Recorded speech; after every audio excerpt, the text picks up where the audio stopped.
ಹೈಲ್ಯಾಂಡು ಗಾಡಿ ಹತ್ತಿ ಬಂತೊಂದು ಕಲಾಕೃತಿ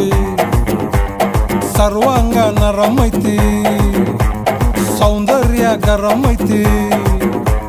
ಹೈ ಕ್ಲಾಸು ಹಂಸ ನಡಿಗೆ ಹಲ್ಲಂಡೆ ವಂಶ ಬೆಡಗಿ ಸುತ್ತಳತಿ ಮೊಸರು ಗಡಿಗೆ ಸವಿನಂತಿ ಕೇಳ ಹುಡುಗಿ ಸೊಂಟ ಸುಮುಖ ಯಾಕ ಬಿಡುತ್ತಿ ಶೇಕ್ ಇಟ್ ಪುಷ್ಪ